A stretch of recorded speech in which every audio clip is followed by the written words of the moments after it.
Welcome back to the Paranorm Girl podcast. I am your host, Kristen.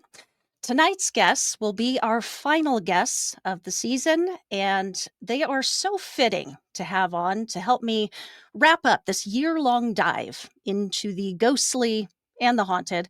I've been really excited to have them on. I've been thoroughly enjoying their work, their body of work, and binge listening to both of their shows from the start because I'm a crazy person like that. But you know what? After tonight's chat, I think you will too. Hey guys, hello to the chat. Melissa, thank you for jumping on, girl. Good to see ya. I'm glad you made it home safely. Air Force, you're solid, dude. Thank you so much, sir. Chat will be open tonight. That's all on that. So, as always, or as of a couple of months ago, as always, since then, announcements are going to be held till the end of the show. Please hang around for those. I just got a couple for you tonight. But for now, let's go ahead and just jump right in. Let's get to the meat and greet of it all. Damian and Nicole are paranormal researchers known for their innovative and esoteric investigative techniques, and they specialize in ITC work, that is Instrumental Transcommunication. If you don't know what that is, that's okay. We're going to talk about it. They also run the ParaPeculiar Museum of Haunted Items and are hosts of two popular podcasts, ParaPeculiar and The Real Ghosts of. Nicole and Damian have been featured on BuzzFeed, Fox, Yahoo News, Den of Geek, Austin Monthly Magazine, RTX Fest, Ethereal Horror Fest, and more, showcasing their unique approach to the paranormal. Please welcome to the show my guests, Nicole Riccardo and Damian Schillaci. Hello. Hello. Oh my Hello. goodness. What is up? What's going on? How's your day been?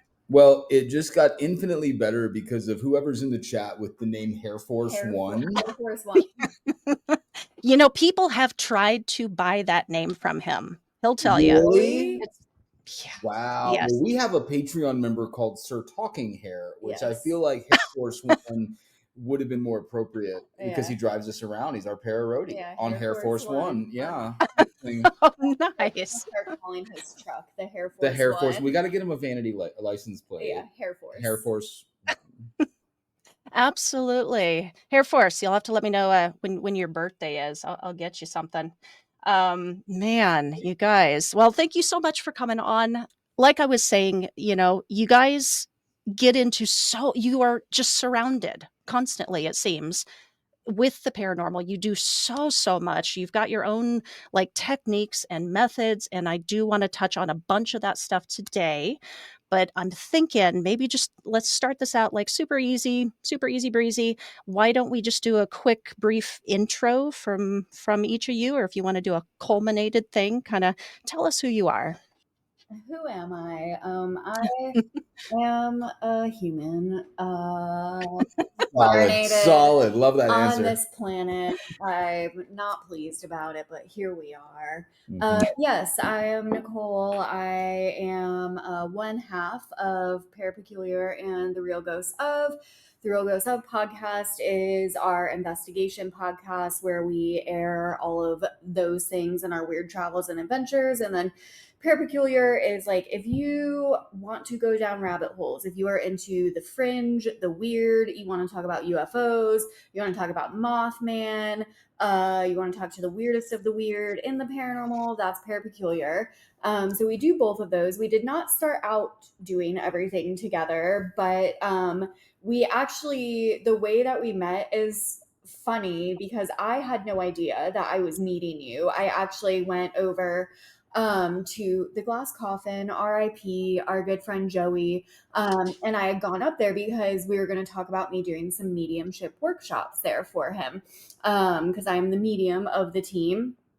And I get there and he's like, oh, hey, you have to meet my friend Damian. He has, the Haunted Museum. And then, you grilled me as you do. So I'll let you take over from there. Yeah, I don't take the second somebody tells me that they are a medium or someone tells me that such and such is a medium, I grill them, right? So I had the museum and I always had all these items that I purposefully would bring in to fake out people that would tell me that they were mediums. Mm-hmm. I never wanted to sort of surround myself with, I would say probably 90% of that community. I know that's very, well, it's wild to say, but I do not introduce myself as a medium. Right. So did the grilling. But from then, I mean, we've been doing pretty much everything together. I mean, she had her own podcast. I had my own podcast, and I had the museum, and we met, and those two things became combined very, everything. very, very quickly. So, Mm-hmm. And Indie Para House was born at that point? It was born. Yeah. Basically our umbrella of all of the things that we do, because we also, we have the podcast, the museum. I make, witchy shit, and Mm-hmm. you do reading. So it's just kind of a, ND Pair House, all of the spooky, weird things that we do. Your one-stop shop to everything weird. Yeah. Right. Well, Nicole, do you still teach? Do you have like classes and such? Thought I heard that you taught like mediumship skills. Yeah. I do one-on-one mentorship for it, because I'm very when it comes to mediumship specifically, I just feel that everybody's abilities are different. The way that everybody is able to tap into their abilities is different. Like, I've done some mediumship boot camps before. That's kind of the, the like basic 101, like, here's all the clairs, let's do some exercises, whatever. But aside from that, I'm pretty adamant that, like, I don't know that I would want to do it in a classroom setting, because I feel like it's just so individualized. I think, though, that what she's maybe getting at, you do a lot of mentoring, call it teaching, on our Patreon for sure. Yes, we do. We do a lot of, I think most of the classes and stuff that we do are on our Patreon. I would say, like, this month we're doing a tarology and tea, actually at the Para House right here. So, but it will be streamed virtually for people who are not local. But yeah, you'll be teaching a little tarot, different style, a different reading system for tarot. But yeah, we like to do fun things like that all the time for. Dang, I envy your guys' energy to continue doing all of this stuff. I really do. 41 years old. I feel like I'm 80. Damian. Okay. Did you not listen to her early episodes on The Real Ghost Of? She's an amazing medium, like jaw-dropping stuff. Yeah, well, and that is the thing, right? Is when it comes to the content world, I'm very at arm's length with a lot of it, and I do gatekeep who I kind of bring into my world, because unfortunately in this world there is a lot of not great sort of authentic people. So I want to stay away from that. So no, and it's funny, I had never actually even heard her podcast before. I don't listen to a ton of podcasts. I have like 3 that I like. Yeah, and they're not really paranormal podcasts. No, there's only one paranormal podcast that I even listen to, and that's our good bruv Troy Taylor of American Hauntings podcast. So everyone should definitely check that out, and check out his museum as well in Alton, Illinois. I do feel like that, though, has also been fairly intentional for both of us separately, and then when we started talking, we're like, oh, we both kind of feel the same way on this. I feel like as a creator of any sort, right, whether it's in the paranormal field or an artist or a musician or whatever you are, I prefer not to really consume a lot of content in that category, because I feel like then you just kind of like inadvertently start doing what everybody else is doing, versus like being creative and coming up with your own things, which is what your strength is. Yeah, if it can even be called a strength. I mean, when I started the podcast, if you were to Google like how to do a successful podcast, I don't do any of that. Like I break all of those. Like I don't.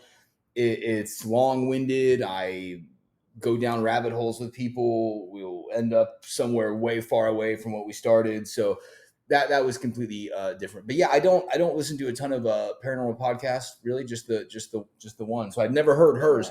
But it's wild, because when we kind of connected, we first started doing events together, because at the time the museum was a mobile exhibit. We would go and do these mobile exhibits. So Glass Coffin as an example. And we started doing events together. We started doing seances together within a year's time. Both podcasts were meshed together, and you were now part of the museum, and we just kind of built this para house up very quickly. Yeah, because I feel like it was, we both separately, like before we met each other, have very similar ideas, Yeah. and even kind of started similarly, and also like just both don't really love rules, or being told what to do, and both separately, enjoyed a haunted item. So yeah, it was kind of like, well, I guess we're kind of doing the same thing anyway. Let's just put it all together. Yeah. Join forces. Yeah. Join forces. And when two people like us join forces, and at the point we're at now, like living in, you end up with a haunted house. you end up with a haunted house. Like, yeah, I mean, I'm looking over at a antique embalming table with a corpse stain on it. I'm looking over. We live in a haunted house, so this is our life. It's not about energy. Trust me, we have zero energy. But these things keep coming, don't they? Mm-hmm. All right. Dang. Okay. So clarify for me. Are you in the museum, right? Do you live in the museum? No. Okay. No. But our house, certainly, because you have to think. I mean, like you mentioned ITC stuff earlier. We are content people. We create content. We have the podcast and everything else, but it's actually our life. So yeah, I mean, the content that we do is basically like set the camera there and it's filming what we're doing already. You know what I'm saying? Because like I'm literally like looking over like our TV stand has a giant radio on it, and various other radios, and the little God phone device that you've created, and a jar of graveyard dirt. So this is Amy, the haunted doll. And Amy, my haunted doll. Yes. Yeah. Okay. Hey, Warwick, what's up, my bro? Yeah, you got a fan in the chat, dude. Thanks for jumping on. Okay, Damian. Let's start getting into the haunted objects and that world here. What motivates a person to collect a haunted object? Well, I don't know if I can tell you what motivates a person. I can tell you what motivates me, and it is stories. I don't, I first started collecting oddities and antiques based off of old coins. And my very first old coin I had bought that was like from the late 1800s, whatever. And I never bought it for the value of it, for the intrinsic value of it. But I knew, and I would hold these things in my hand like, oh my God, like how many people have been a part of this thing's existence? Like how many stories could it tell if it could talk? So I started there, and I used to just collect antiques and oddities for the stories specifically. That's like what I'd get off on. Going to an estate sale and running across my first item that I was told was haunted was interesting. And from there, that's how the hobby started, because it started by, hey, this is a really interesting story attached to this item. I wonder if there's a bunch of other people that have similar stories. And it started there, like me putting myself out there saying, hey, do you have an item that you feel is haunted? And I was an atheist at the time. All right. So, Oh, wow. Yeah, I didn't believe in any of this stuff. But it started there. And when you then start having experiences, that then changes the whole trajectory of everything. But it started with stories. Okay. And Hair Force has a question. What makes an object haunted? Oh, boy. Big question. Entire talk in and of itself. I'll try to summarize it though. I mean, look, what makes an item haunted is, the best way to frame that is not to ask, can an item be haunted, right? Because every item, in a sense, is. This table that I'm sitting at, right? This shirt that I'm wearing. The question isn't, can an item be haunted, right? We leave our imprint, our memories, our energy, even though I don't really like that word, on everything we come in contact with. And quantum mechanics shows us that potentially everything in existence has its own form of consciousness, right?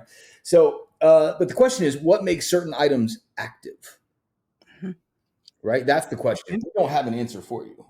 We just have a whole handful of experiences that we live. And I think even with that, there are different types though too, because there's active in the sense that, like, okay, the doll that you're just talking about that you got at the estate sale, it's just a smell that kind of comes with it, right? But then most often when we get items for the museum, they were experiencing things. Correct. But then when we get it, We don't. we never experience anything. But the experience stops for them after they give us Yes. the item. But then there are the items that are just something else. Looking at one right now. Yes, we have the haunted mirror over there. Like, I'm sorry, but Annabelle has nothing on that. We were speaking at the convention that she was at in Texas, down in San Antonio. I gave her a little kiss on the forehead. She's a very sweet doll. But yeah, some things are just something else. Yeah. Well, I wanted to ask you about particular items in that you have maybe around you or in the museum. Yeah, I'm so sorry. I don't mean to interject, but can I just address Hair Force's question here? Yes, the first question. How much of a haunting do you think applies to the owner or as to the object itself? Great question. Hair Force One. Hair Force One. Harrison Force. God, that's a good one, because I think most times, like you just heard us say, a lot of people will have these experiences with an item. They give it to us. The experience stops for them. We never experience that from the item itself.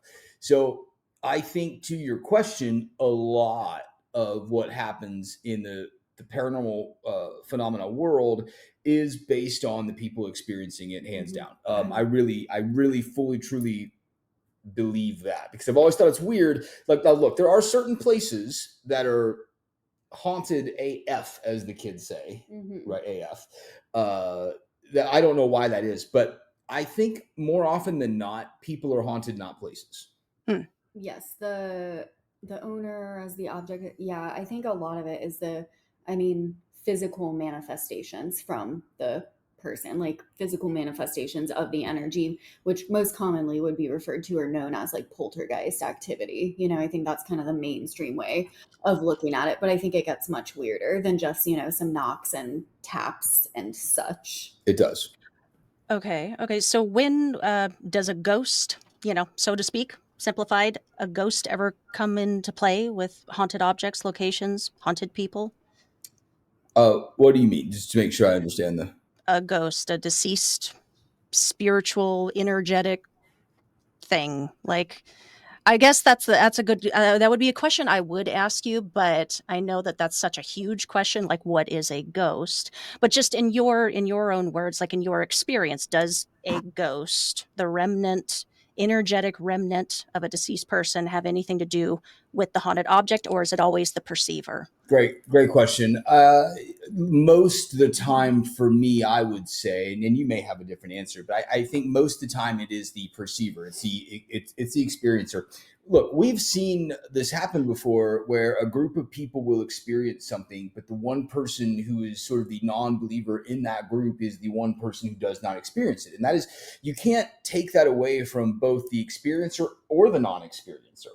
Right? Because they both had this sort of version of reality that, based off of their thought process and philosophies and ideas and everything else that makes them up, somehow filtered it and gave them this experience. So go ahead. I feel like this is probably where he and I are going to have differing opinions. This is where we have many debates. Because in terms of like a ghost, like, oh, there is, so-and-so's dead grandma is standing over in the corner right now, I will say, in regards to the haunted items specifically, I do think that's much more rare. I do think it's a lot more likely, and at least what I've encountered personally, it's just kind of the energy of, the person, people, places, whatever. Though we do have a couple that I am convinced would have an attachment. Well, there's not even a convinced. It's in our opinions, not even opinions, in our experience, proven. We have a few items that, for whatever reason, it doesn't matter what owner has them, they seem to just be wild. Things will occur. So, I think whether that is a deceased person, whether it is, I don't know, some sort of energetic portal type deal, I don't know. I think in general, though, I think my answer would probably be like, I'm a both and girly. So yes, I do believe that there can be spirits of deceased people, people who have passed. I do think it's a lot more rare. than we think it is. Otherwise, literally every square inch of the world would have stacks of dead, ghosts, the ghosts of dead people everywhere. Just running around. I feel like the end of the yeah. movie Ghostbusters. Yeah. Yeah. No, the guy here on the comments said something. Air Force One. Air Force One. He's the new bro. Yeah. He mentioned Sasquatch in there. He mentioned Yes. Put it back up here. If you were to ask me what all this is, I'm going to tell you that Sasquatch and a quote ghost are the same thing. Expand on that, please. Yeah, I think that, whatever it is that we are experiencing when we have this phenomena, whether it's a cryptid, whether it's a ghost, whatever, those words, ghost, Bigfoot, cryptid, they're words that it's language that we have to put a thing that we don't understand, that we could, to identify it. So if you look back in antiquity and you look at the countless experiences people had that were called, let's say, angels, well, they're almost verbatim the same experiences that people are having when they have UFO experiences. But today we call them UFOs or we call them aliens or whatever, because in our thinking and culture and time, that's what makes sense. I think that whatever it is that we're communicating with is so far out of reach of what we could understand that the only way for us to understand it is to give it words like ghost or Sasquatch. But I think what it is something's being projected to us in a reality that's around us that we just can't see. And through a lot of different things, whether cultural systems, different belief systems, whatever, there's a filter and we experience it in a certain way. There's that great story of the two girls that saw the UFO and they both saw it in a different way. And the people that were with them did not see it. They took a picture of it and it looked like in the picture, nothing like either of them had seen. It looked just like a silver sphere in the sky. Yes, basically just that things are presented to an individual in the way that they are going to be most likely to understand be able to understand it or view it or accept it. You know what I'm saying? Yeah. Which is interesting because if you look at paranormal phenomena or cryptid sightings, which I lump in the same category, if you really do the research in different people's experiences, there's only like a handful of things that happen, and it's all so similar it would make your head spin. To the point where you can listen to recordings of disembodied voices, or like in our case, we had a whistling that was following us for a while, and then we were listening to recordings of other people that had heard it. It's like the same thing. It's like a recording. It's almost like there's an AI or some kind of technology projecting these things to us to give us spiritual experiences. Okay. Sorry. No, this is fantastic because I will tell you in my dumbed down brain, I've had this exact thought like about near-death experiences. Near-death experiences is my jam. I love to talk about it. I love that. But the idea that the perceiver, the person experiencing the thing, kind of sees what they're expecting to see. Correct. Like it has to already be in their scope, their mental scope. Like you have to already be aware of it. It's in your toolbox, so to speak. And I've always thought about that in regards to near-death experiences. But I guess to recap or kind of put back together what you were saying, like you're saying, is all of the paranormal, anything that you could think of on the spectrum of the paranormal, it's all the perceiver's doing, like what they see is what they're expecting to see? No, not in that regard. But if you look at experiences throughout history, okay, here's a great example. We are going to experience a haunted location differently than they would in maybe Korea, okay, because the cultural differences. Right. And I think we have to look at that, and I think there's something to that. So I have a theory that I call haunting ants. Okay, so haunting ants. If you went and you bought yourself an ant farm, okay, and you had the ant farm, and there's little ants in there living their life, doing their thing, and you would go and you would do little things like you would shine a red light into the ant farm every time they did something. Well, okay, what have you just done? You've literally just given that ant colony paranormal phenomena, because now they have this red light coming from the sky, seemingly from nowhere, definitely from somewhere that they can't perceive where it's coming from. And it seemingly happens when they do a certain thing. So maybe they start to notice that. Maybe all of a sudden they've created a god because here you are doing these things. What happens if you reach into that ant farm and you pick up a little ant, you take him over here, you put him on a petri dish, you look at him, you do your thing, then you put him back. Well, his little brothers are like, hey man, where'd you go? He's like, dude, I don't know. I was walking around, I was digging a tunnel. All of a sudden, something came out of the sky and I got lifted up and taken out. And then all of a sudden, I'm on this craft and they're poking and prodding me and they put me back. Well, you just gave me a UFO experience. Yeah. And I think that it's like to the question that you were asking, I think it's very similar to like dimensions, right? Like we can kind of think of and perceive and understand like 2D, right? And how that works, but we would be absolutely unable to even fathom or comprehend like what, say, 5D or 6D might be, right? Like we know this. And we can try to. And so I think paranormal activity, like I definitely do think that some of it is intelligent. I don't think all of it is intelligent because again, both and girly. So I don't know that I'm on, it's literally all the same thing, but the intelligent part of it, I think the main point is like it's something that is more intelligent than we are able to even comprehend.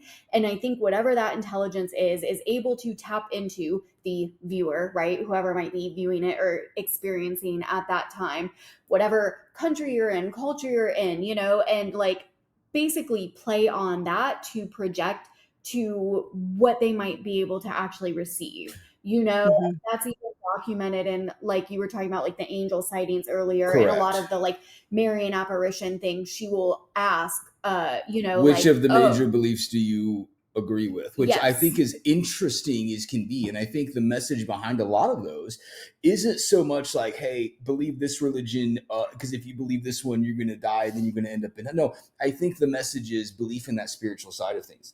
Like the whole point, I think, of these experiences is to keep people reminded that there's a spiritual component, that materialist view of the world is not even a fraction But of there's what just a reality whole lot is. of shit that we Mhm. do not understand. Very eloquently put, my love. Yeah, Understand. understand. We want, sir. Yeah, Understand. understand. Just wanted to pull a couple of these up here. Wayne, as soon as you talked about the whistle, it glitched on my side. Maybe they'll all hear it soon too. Now, Do maybe you I want do to want tell? to give your guest a warning.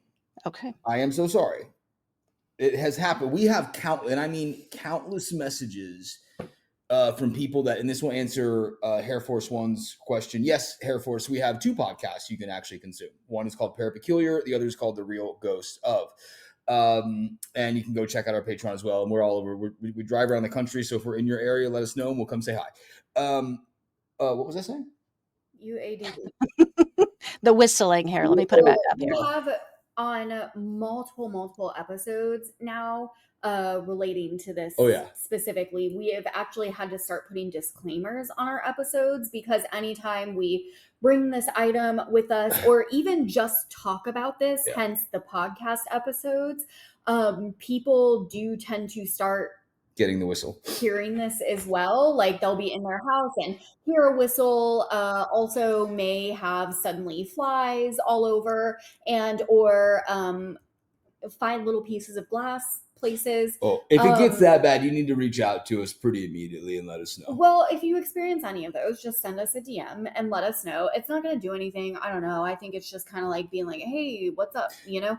But right. I'm so sorry because we talked about it. So disclaimer, you might hear a whistle. Sorry. Is there anything anybody listening or whatever can do right now to kind of shield themselves from what you're about to say? Personally, I don't think so. And this is like, I used to, poor young naive Nicole. I used to, believe all of the mediums and the spiritual teachers out there that are like, oh, just set your boundary and say, you can't do this, Mr. Ghost.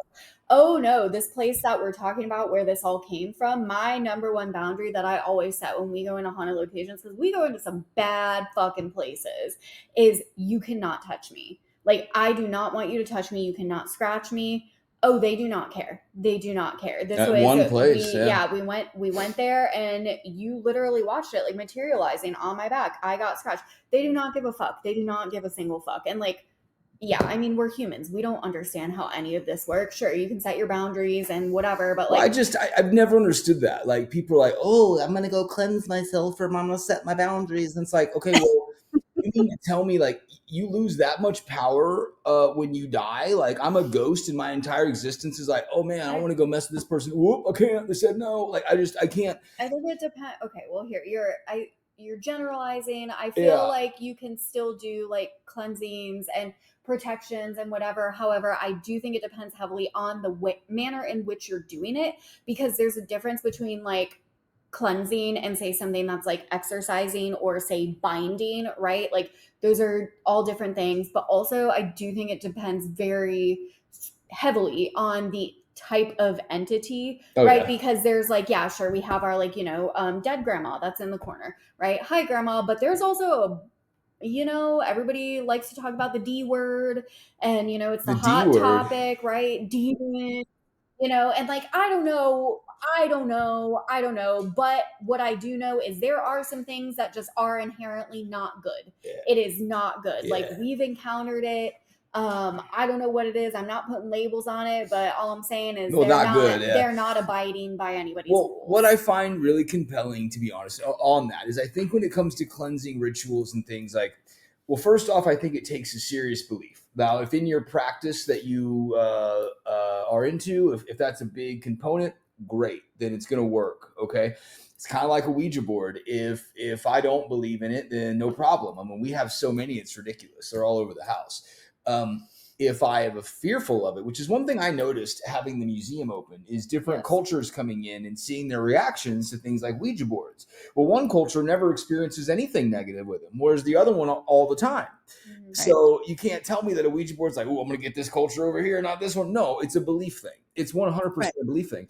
So, and that's the thing. If you believe in demons, you see them everywhere, correct, or whatever that saying is. Yeah. Correct. Now, here's the deal. Coming from someone who went from a non-believer to this demon word gets thrown around a lot, all the way back to, wow, this word demon might be a thing. I do think it's just, again, it's interesting. It's an ego that we have as humans to think that something that has probably been here longer than we are can do wild things that we can't even see or perceive as to why they can happen. All of that. But somehow if we burn some sage that we bought for an overpriced price at some shop, it's going to go away. I don't, that seems snake oily to me in a way. And I think it's a way to sell mysticism to the West. I think it used to be if you were going to do a cleansing, it wasn't as simple as, oh, let me buy some sage and burn it. There was rituals that went along with that were embedded into you and your family through your lineage and your culture. We have taken that and sold it to the masses and said, look how easy it is. Go burn the sage and you won't have any demons. I think that's a farce. It's the difference of, being a witch and a mall witch, right? Like, oh, I'm going to open this book and, read these instructions and mix this up. And, I don't need anything to go along with it versus like ritual, like ceremonial, But this stuff does work though, because like prayer, as an example, is cleansing to me. Well, that's also ritualistic. It's ritualistic.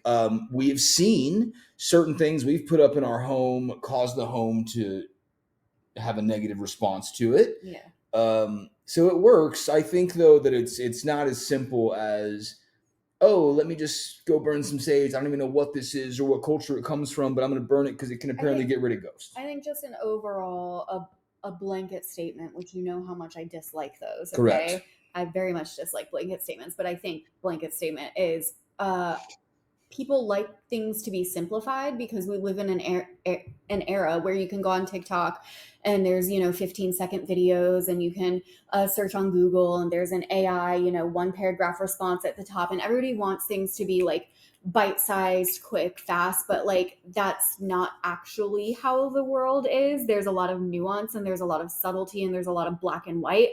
And I think it's the difference between, like, oh, I'm gonna like skim all of these 100 things I just Googled versus, like you were saying, your shtick is near-death experiences and being like, this is my fucking thing and I'm going down the rabbit hole on it, and like I'm gonna actually learn about it and learn from like all of these various cultures around the world and read all of these different things. It's like not just surface level, like I gotta say the NDE stuff, the near-death experience stuff, Nicole and I look at that very heavily. That to me most importantly, the similarities that all these people across cultures and across time have when it comes to near-death experiences, that's compelling stuff. And that's going to give you more answers onto what's going on with all this, in my opinion, than probably most anything. Yeah. Oh, God, that stuff blows my mind. Like, what's interesting about near-death experiences, and we are going way off topic. I'm going to bring us back. I promise you guys. I know you both have ADHD. I'm going to bring you back. But what is so it's intriguing about the near-death experience, and this has been documented over and over and over again. Raymond Moody laid out like 12 basic fundamental tenets of the near-death experience. And not every near-death experiences all 12 every single time. But time and time again, you see the tunnel, you reach a boundary, you see a past loved one, a guiding entity, whatever. Like, there's these things that repeat throughout these experiences, while the experiences across the board have their own individual flavor based on a person's culture or belief system or whatever. So that is how they are different.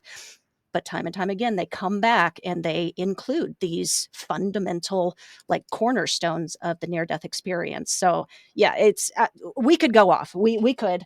I am talking about it September 3rd. Chat, anybody who's tuning in, September 3rd on Beer, Booze, and Boogeymen. I'll give you the deets That's after a hell this. of a name. Yeah. It's fun. It's a call-in show. It's a good time. But yeah, I'll give all that at the end. But bringing it back. Wait. What is the Whistler? What did you figure it out? Did you think about it? What the hell is it? We've gone all across the board there. We And have our thoughts. we have our thoughts. And just to give you context, I mean, we have a video of when this happened, but there is a location. It's here in Texas, and it is, out of all the places I've ever been, I think haunted is a word that does it a disservice. Yes. Anyhow, we have the video of this happening. We were in this house. I was upstairs and Nicole was downstairs, and there's video footage of us both as this happens. And you hear throughout the house this weird whistling, like someone's whistling a tune at you. Okay, so you see us both react, whatever. And it was in the house, whatever. We heard it. Well, the next day we're leaving the house. Long story short, we end up getting an item from the house given to us by the owner.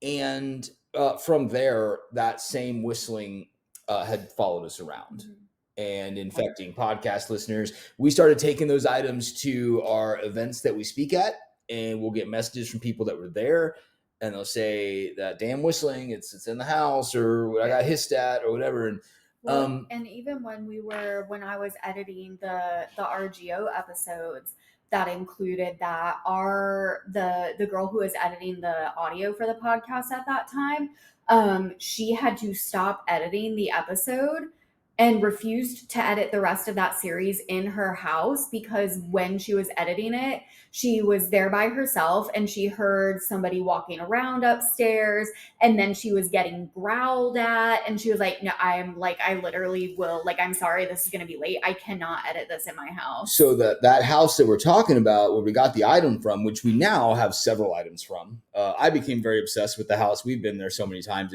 it's ridiculous.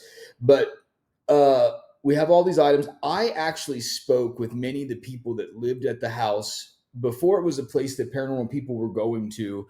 And he straight up told me, he was like, dude, if you take anything from that house, you're going to have this thing that's just going to follow you and attach itself to you. I don't know what it is. I don't know why it is, but it is. Yeah, which is what Kathy said too. One of the current owners, that they've taken things home from the house, because the decor, whatever. And she was like, no, like, I had to bring it back, because as soon as you have something in your house from that house, it's over. She was like, it creates some sort of like portal or tether. Like, I don't know how this works. I don't know what's going on here, but like it does. And then stuff starts popping up in their house, and it's following them around. And so, yeah. She won't even, and she owns the house, she will not even go in the upstairs. She will not go in the upstairs. She has broken so many bones from like having accidents in that house that she's convinced happened from there. People get freaking black eyes in there, dude. Yeah, it killed one of her dogs. It's a wild place. It was, I've never experienced anything like this in my life, but twice there, I've seen a shadow figure on 4 legs crawling at me. Okay. That doesn't happen. Like, that is such a... Whisperings are reported often also. Yeah, whispering. So who is that? Unreal Estate Agent. Great name, by the way. We are actually in the market. Maybe if you can find us a haunted house, another haunted house. The whispering, we hear that quite often. Yeah, and we heard one of the times when we were upstairs, we kept hearing that lady humming. Oh yeah, we hear the humming lady. Weird. You get the alien noise, the like clicking. It's so weird. It's so weird. We get the cat hissing at us. Yeah. So anyway, that's that place. Sorry, we talk a lot, man. We are so sorry. You're making my job so easy tonight. I'm enjoying it. Keep it up. Yeah. Keep up the good work. Yeah. And Unreal Estate Agent 077. Thumbs up, bud. Thank you. Okay. Oh my gosh, you guys. So I think that's all I had to ask about the whistling. I'll keep an eye out. So wait. So the original item that you think was this was attached to it, if you took it with you and you start hearing the whistling in your home, is this one of those items you were talking about, Nicole? Like you have a few that something happens no matter what? Yeah. Kind of outside the boundaries of your theories thus far. Okay. Interesting. All right. Well, if anybody has any other questions about haunted items, stick them in the chat. We are going to move on because we are going to run out of time. I got to get into your paranormal investigation, your techniques, your methodologies. And I'm just going to, hi, paranormal darling. That might be for you guys. I don't know. We are. So the last time we were on someone's podcast, the darlings of the paranormal. Is that Blake? Is it Blake? Blake, is that you? Is that you, Blake? Are you Blake?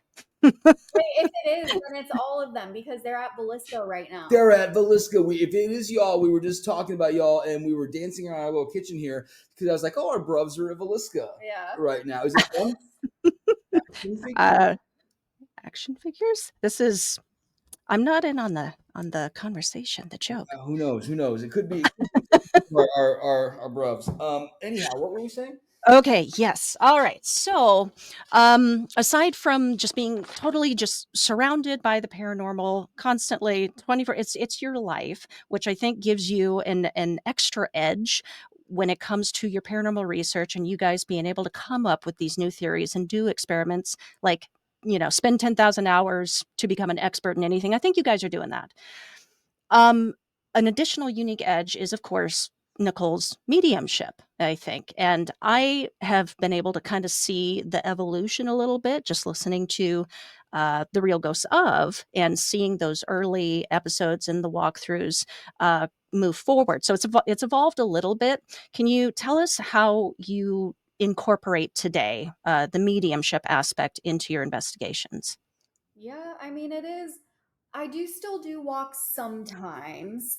But oftentimes now I end up knowing where we're going, because a lot of times we'll be somewhere and then somebody will be like, oh, you guys have to go check out this place this person was talking about, and they're just like telling us everything, right? Or it'll be like happenstance how we end up in a place and then they're like, oh yeah, it's haunted, you have to come investigate. So a lot of times things will just kind of fall into our laps like that. And so for me, I'm like, even though I know, like, dude, I have 1,000,001 other things to do than sit here and like go down the rabbit hole and try to research things, like we have researchers who help us with that.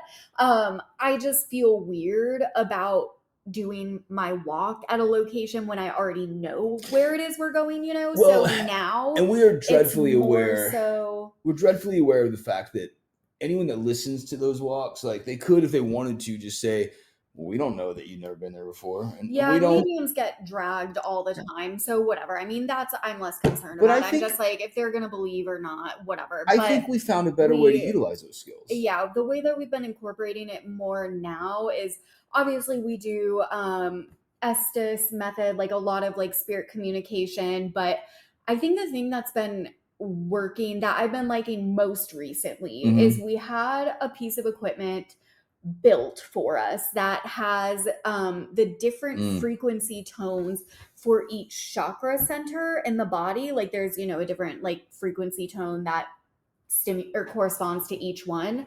And so using that, which is literally just a tone, like a single note, but having that with headphones on, so it kind of gets you into that like altered state of consciousness and then kind of channeling, which for me, at least, I've found is a lot. I feel like I'm able to get a lot more information because when you're doing something like Estes method and you have the spirit box, you're trying to listen for like an individual word or something, right? Which is pretty limiting, because when you think of somebody who is a medium, like, okay, I can see like a full, you know, like somebody's life or like a day in the life that looks like a movie in my head. You know, that's a lot more and a lot more information than just a single word that you might be able to decipher through coming through a spirit box. So I mean, the last one that we used, and we won't talk about the name because it hasn't been released yet, but when I was having those like OD symptoms, because I was using that and I was like describing it, and I've never used using like, that, I think drugs. I don't know what that's like. I have.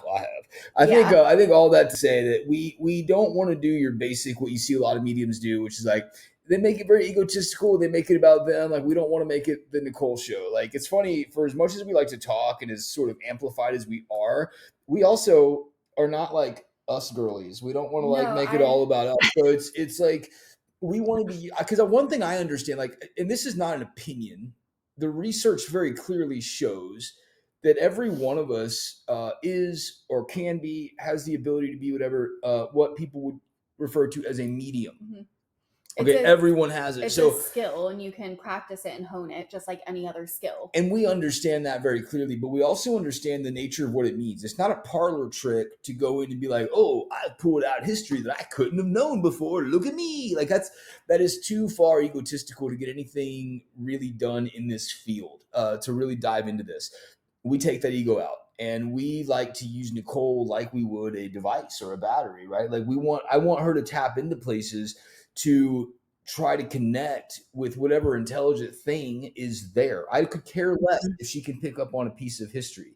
That makes zero whatever to me. That's great. I think we can all do that. But if I can use her natural ability and natural gift at doing this, and instead refocus that energy into tapping into whatever it is that's there, that's what I'm interested in.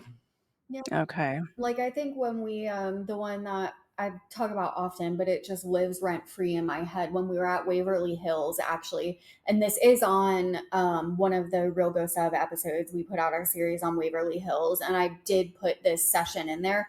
It was an Estes session, actually, but I was still, like, I was saying more than, you know, just what I was hearing come through. Like, I was kind of channeling things, I guess. Mhm. But it seemed like at one point we were having a conversation with something that was trying to describe to us what it's like on the other side, or like wherever they are, you know, and we were getting these really like deep answers. Mhm. Like I can see you, but like I'm not from here, like from here but different. And, you know, I don't know, it was like trying to explain to us like how it works. And those are the things that it's like, that's way deeper than just like, oh, how old were you when you died? What did you die from? What year did you die? We really those are try to stay cool. away from that, don't we? Like, those are cool. And I feel like, I mean, for me at least, like, that's kind of my baseline, because we've talked about this before, like evidential mediumship, like getting the evidence first so you know what you're kind of like, you know, you're on the right direction, you know,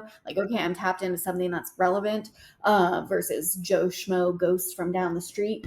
So I like to. What's her name? Joe Schmo. That's it. I want to answer really quick. Unreal, you have a lot of engagement with your people, so that's great. So, Unreal estate agent, have you ever had phantom smells and scents? Yeah, Yes. That's a very common piece of paranormal phenomena. It's in the two hands of paranormal phenomena is what I've been calling it, because you can count on two hands paranormal phenomena as it happens, and that will happen. That will happen, and that's one of them. And it's always a like tobacco, a sweet tobacco smell, or a sweet smell, or like a florally perfume. Rose, interestingly enough, that's wildly talked about with Marian apparitions. Rose, which is wild. But yes, to answer that question, we absolutely have quite often. There's a great picture of us doing an Estes session or an indie method, whatever, inside of a bathtub in an old plantation house in an old mansion in New Orleans. And that had kept coming, and it was coming on command, wasn't it? Yeah, that was great. So yeah, that's a long-winded way to say your question. Yes. And he's writing some more in the chat. So let's cover my family house. The second one had a scent that would come and go. We never could find where it came from. I thought it had to be in the wall or ceiling, always at our back door. It's funny, but it smelled like someone's smelly underarms. We'd call it BO. Yeah. It showed up like 6 years after we first moved there, out of nowhere. That's a great Yep. marketing idea, is coming up with the deodorant for ghosts. Yeah. Like, bro, you smell, dude. Yeah. You know? Demon odorant.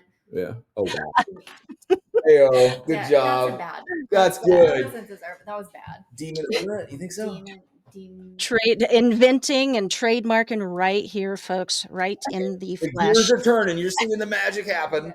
I love it. I love the magic.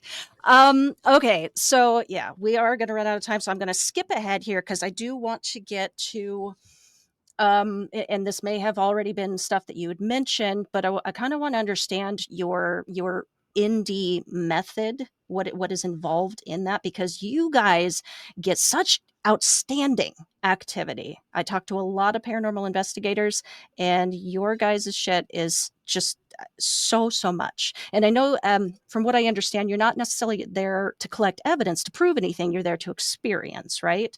So that might be part of it, but what is it? What are you guys doing differently?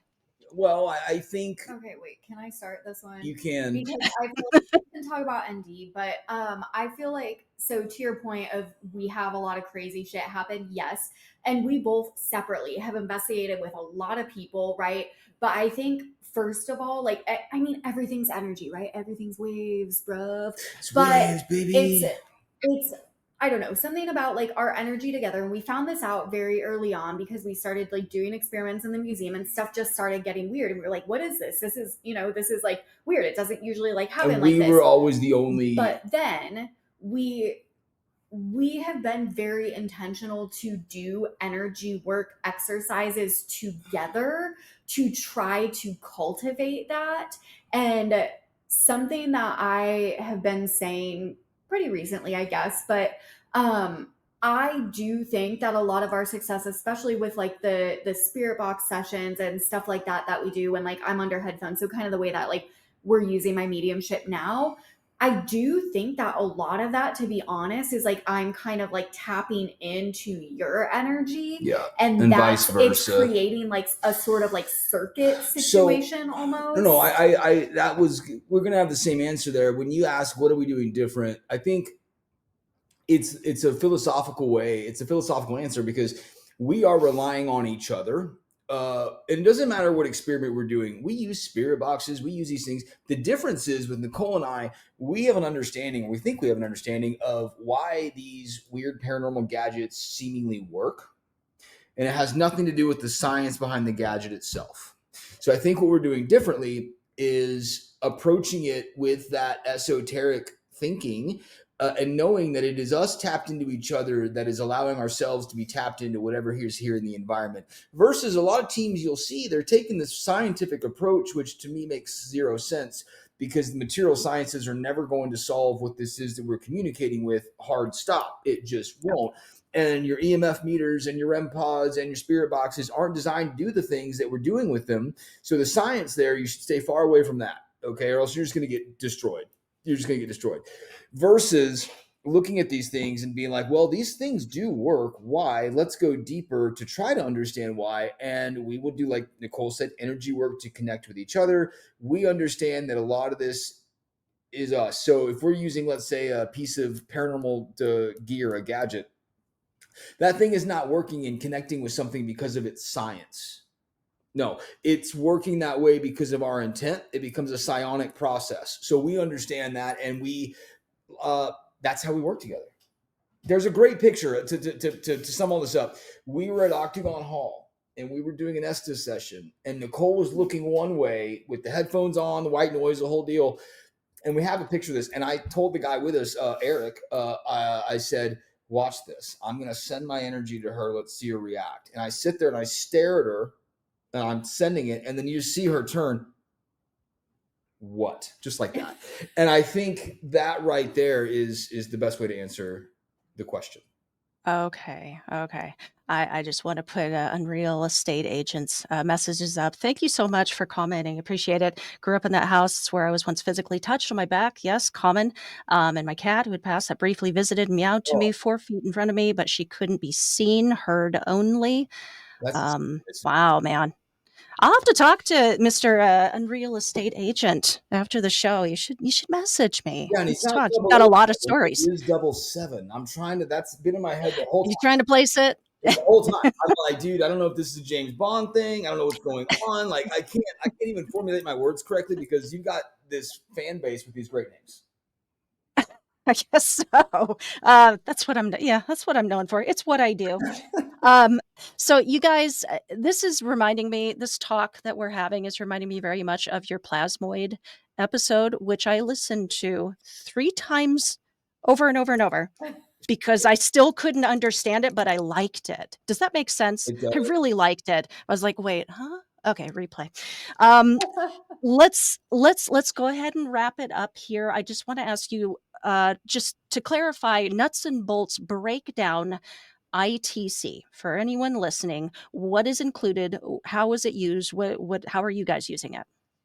Instrumental Transcommunication. Most people, if you're doing a spirit box session, or if you know what an Estes session is, that's in the realm of ITC. ITC it started with using radios and televisions and things of that nature to communicate with whatever this is that we're communicating with.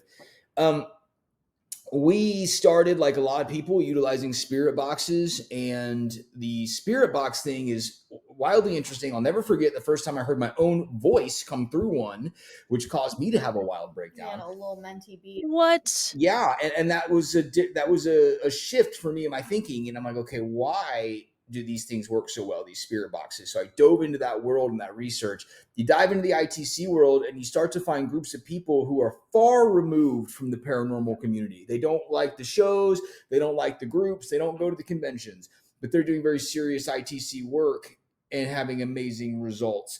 And so I started doing these things nightly with analog radios just here at the house, and I got very good at it, and I was getting direct responses coming out of the radio. Like that's wild stuff.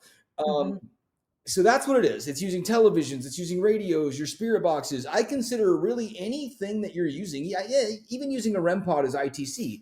That transcommunication, intertranscommunication. You're using these devices. Typically, it's radios and spirit boxes, things like that.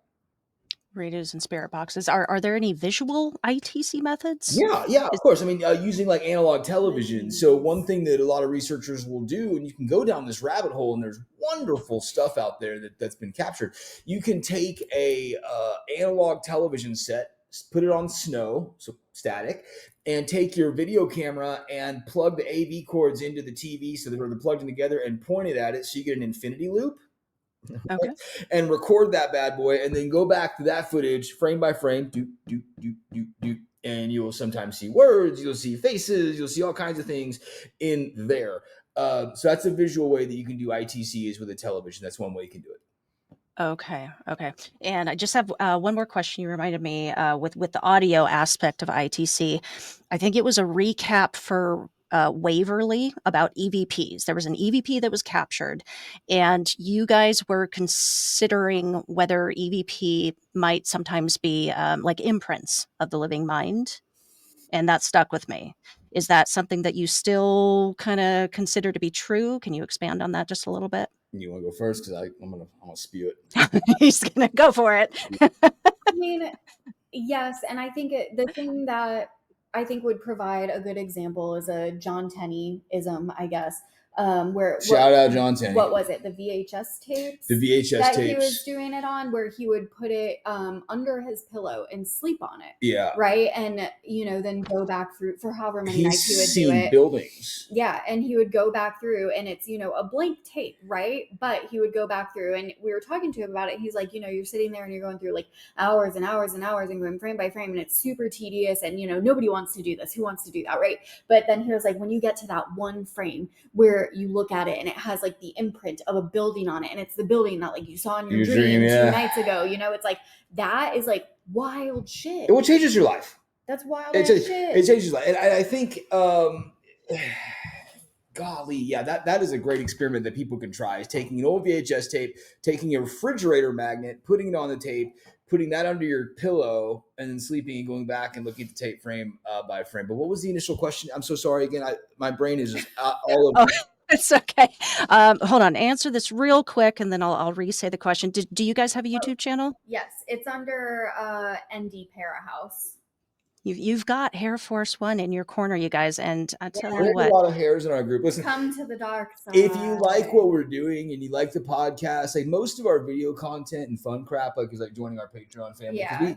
We do all sorts of wild stuff there. That's where you're going to see us. Yeah, we do a lot of experiments, and we like to make them interactive, you know, because more brains are better than just us two ding dongs sitting here being Yeah, so more brains are better than us. Yeah, so they're often, you know, it's live streams, we're doing live experiments together. So yeah, if you want to, you know, come to the dark side and get weird, do it. Yeah. Just go. Yeah.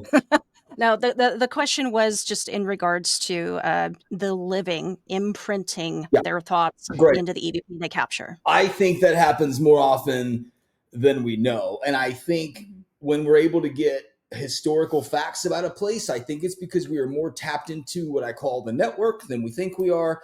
And I think reality is based off of information versus just sort of dead matter. So hearing my own voice on it, but also 2 points. One, you hear it all the time. People have EVP sessions and they capture really compelling audio from an entity that's this historical entity that actually never really existed if you look it up, but here they are on an EVP. That is so wildly compelling, it makes my head spin. That's literally us creating the past in many ways, right? I do believe the past changes as we go on into the future, but there is that. But there's also this idea that like, I've yet to find anyone in this world that can show me an actual compelling EVP. And when it comes to ITC and EVPs, we've done this so long. I know how to look at them and see what's legit, what's not. Show me one that some guy got in, I don't know, Kentucky at a haunted location that is a different language, something that they could not understand, right? That is something I don't believe really happens often at all. I've never seen it. Never seen it. Show me a EVP that's like a very clear, like that's Japanese dude. Like we've literally had sessions before where I was saying like Spanish words yes, that I did not know, and Marcella translated. So Estes sessions are different. I think an EVP where there's a recording of something else talking in a language that we couldn't understand, that to me is, because even when we're doing Estes sessions, like you don't know what's coming through. Like those frequencies are open. It could be a lot of things. We have the shortwave radio on. I've got Radio Havana on there, right? So I don't know. I think it happens a lot. We do actively try to experiment with that though, don't we? We literally will do experiments. We'll put Nicole under a mind machine and I'll hit the recorder on, and I'm just trying to get her to focus on certain things and see if we can get that to imprint on our recording. Yeah, we were okay for a while. Yeah. Like a relaxing evening at home for us. Okay. Just another Saturday night, guys. Yeah. Holy dang. Hair Force, I will get that to you that he was just asking to repeat. Yeah, I'll send you the link for sure. I've got all of that, and I've got a lot of their contact info in the show notes for tonight. And everybody, check them out. I want to do last call for the chat. If you guys have any final questions for my guests, please put them in now, and we will ask those as that is happening. What have you guys got coming up next? Any events, appearances, investigations? Well, we were always investigating. We were literally this past month, I think we've been home the most that we have in the last year. Yeah, it's been wild. We just got back from literally going cross country. We went all the way up to Wisconsin and back. But coming up things is the best place to catch us in terms of if you want to like hang out with us live, chat, do experiments, whatever, is going to be our Patreon. Patreon.com/ParaPeculiar. But if you are local to Texas, Austin area, or just want to go on a fun trip, first weekend of September, we are speaking and doing some experiments at the Metaphysical the letter U conference, and you could just find that on their website. It's metaphysicalu, the letter U.com, I believe. So we will be doing that. I'm running the seance with Sarah Reeves, who actually was my mentor in all of this. And then Damian is running CE5 event there. And then on Halloween, we're doing a talk and a demonstration for ITC work. And we're speaking on 2 panels for the Night Owl Spirit Social, which is happening here in Austin, and that is on Halloween. So those are our next couple like upcoming in-person things that we'll be doing. We'll be investigating again at Old Park Hotel coming up. I don't know if there's any spots left for that event. And yeah, I mean, we are. I don't know where the next place will be. It will be somewhere soon. Literally every weekend is boom, boom, boom, boom. We're just always on the road. We'll be in Chicago soon, or Illinois soon. Well, we're doing it's back to back, New Orleans and then Chicago. Yeah. To investigate the Watsika house, or the Whole House, I think is what it's called. But yeah, interesting story on that one. So be on the lookout. Oh my gosh. I love y'all's life. I just love it. It's so cool. All right. You may repeat some things, but just to be sure we hit it, where are particular places online that you would like to send folks, and where do you actually want them to listen to The Real Ghosts of and ParaPeculiar? Yeah. So you can listen to either of our podcasts wherever you stream podcasts. We're on all of the platforms. So the Real Ghosts of podcast and the ParaPeculiar podcast. You can also find us on Instagram under those same names at the Real Ghosts of, at ParaPeculiar. But probably the best place to catch us aside from our podcast is going to be our Patreon, patreon.com/ParaPeculiar. ParaPeculiar. We do have the museum as well with the items. We are always on the road. We like to put out on our socials, so follow us there when we're on the road because we like when people say, hey, you're in my town. Mm-hmm. And we say, hey, tell us where the local legends are. Where's the lore? What's the ghost stories? What's the scuttlebutt? So what's the scuttlebutt? Yeah, yes. Yeah. So listen to it. And hey, if you do listen to our podcast and you like it, guys, maybe go over to Apple Podcasts or iTunes and leave us a review. Everyone, it does help. It does help. And if you leave us a bad review, we're just going to put it on a t-shirt and sell it and make money off of it. So. Well, on that note, thank you so much, Air Force. Thank you. Love you. All right, you guys. So let's close out the episode. And you know what? We didn't discuss doing a backstage guest chat prior to recording. So if you guys don't have time, we don't have to do that. But if you want to hang out, I'm going to be putting you backstage here in just a second. But to close out the live portion of this show, would you like to leave my audience with any final thoughts, words of wisdom, or a piece of advice? Mine, and I'm just going to speak for both of us, is nobody actually knows what the fuck they're talking about when we're talking about these subjects. So if anybody is telling you anything, definitively, they're probably wrong and run the other way. Unless this shit is real. It exists no matter what it is. It's real. Out there. It is. It does exist. So that's, I guess definitive. It's definitive. Or maybe it doesn't. Maybe none of this is actually real and we're living in a simulation and none of this matters. Well, we probably are living in a simulation. We probably are living in a simulation. So probably are. I'm convinced more and more that is the case. Nicole, Riccardo, Damian, Schillaci. Y'all rock. I don't know how she got that last name right. She did very good. Did I say it right? Yes, it's wild. It's wild. Well, thank you guys so much for joining me. I'm going to put you backstage if you want to hang out just like 2 minutes, and I'm going to close it out. But otherwise, thank you guys. Thank you so much. Yeah, thank you. All right. Season. Oh my goodness gracious. I'm going to have to re-listen to my own episode. That was nuts.